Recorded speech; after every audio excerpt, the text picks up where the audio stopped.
you then, reading people's facial expressions, what are your thoughts on that?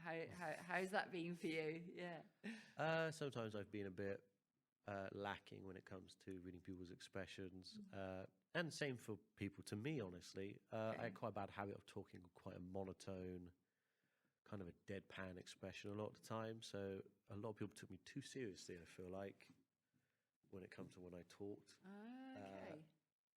Sort of when I'll say something, it's like, are you being for real? And I'll be like, no, I'm joking. Yeah. But I still wouldn't laugh, wouldn't do anything like that. And that's back in my day when I wasn't the most communicative, expressive sort of person. Yeah. But I think I'm a lot more expressive now. Yeah. I mean, we haven't spent much time together, but one of the first things I said to you was like, you have a very good sense of humour, but I think that is it. Like, you're right. It is the sometimes you don't always hear the people's different pitches. So then we don't replicate it. So it's almost like we have to become consciously aware of, actually people prioritize certain words, or there's a certain voice tonality that seems to work better with people. Of course, perhaps for other people, they don't have to focus on that stuff. They don't have to be consciously aware of it. Whereas perhaps some of us guys, we need to be more. We learn that stuff. Like we maybe miss it in the playground. I certainly would have missed all of those things in the playground. I would have been super distracted by other things in my life. But yeah, some of those very soft skills, the things that quite often employers are looking for then on top of, am I likable? Will I be a team player? Will I be open to feedback? Feedback, yes. Criticism might be a little bit difficult. So those kind of things. So just bringing us all the way back to kind of the conversations we have about employment. One of the things around that is that the Department of Work and Pensions do have, and we touched on access to work already, but what they also have is a health adjustment passport. And a health adjustment passport is a way for us to reflect the things that would be helpful for us in a workplace. And that is probably conversations, again, that we don't have with people. We don't, we're so focused on trying to get the job that we don't actually realise, well, actually, I have some choices here. And for me to be able to be successful at this, if I can fill out a health adjustment passport, that will give me a chance to reflect on what I will need and give the employer some opportunities to think about what reasonable adjustments they can make. And I've got it all written here, and I've taken some time to prepare, but to know myself. And much of what we've spoken about really is about us knowing ourselves, isn't it? And being open to learning about other people. But it does take us time to reflect, which then links us back into us talking about getting the diagnosis then, and whether we should or shouldn't, and what systems are in place to help us within that. So yeah, it's really sort of interesting stuff. So just to kind of mention that from our perspective at Autism Community Network, CIC, or if you go to our Autism Somerset website, we do have a free course on there for employers to find out about what reasonable adjustments they can offer. I think this is one of the things with us, is that sometimes someone might ask us, like, if they know about reasonable adjustments, what reasonable adjustments can I make for you?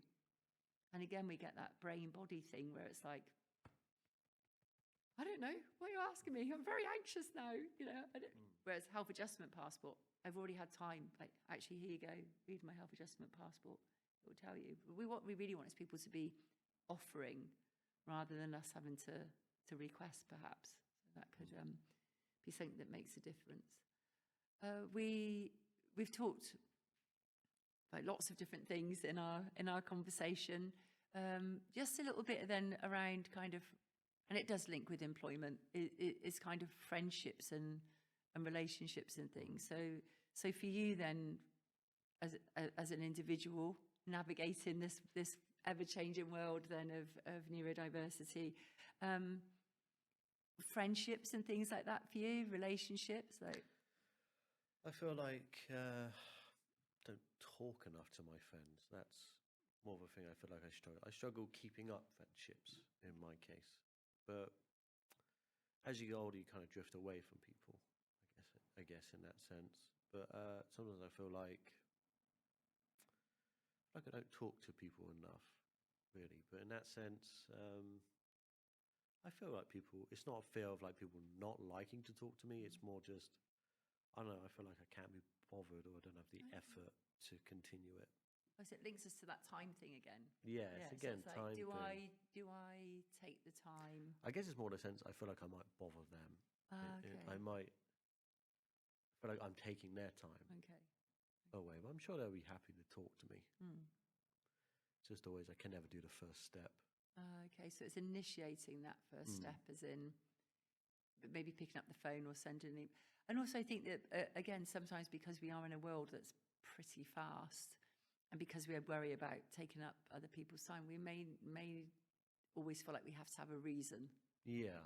Yeah, so it's like I can contact you about work, or I can contact you about a specific thing. That's but a actually, perfect summary of my problem. I feel like I have to have a reason. Yeah, It can't just be because I just want to chat. yeah, yeah. So, and that could be like the script is missing.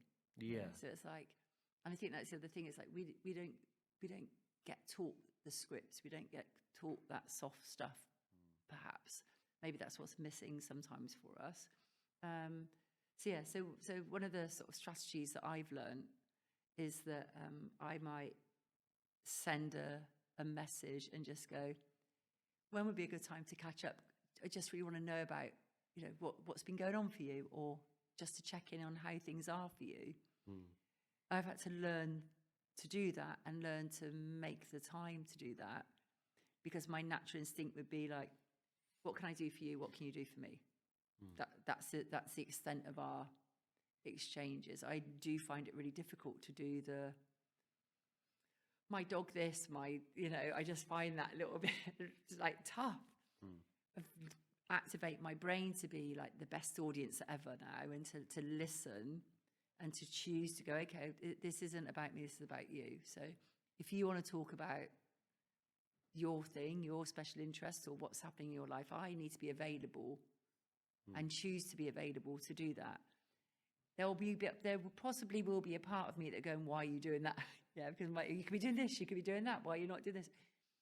Having some scripts and having some strategies to do that has been really, really useful for me. So that might be saying that your mission, if you choose to accept it, then would be like, okay, perhaps once a week there'll just be random people that I'll message and say, hey, when would be a good time just to check in and have that moment for yourself. It's about, actually, this is just me being available to people.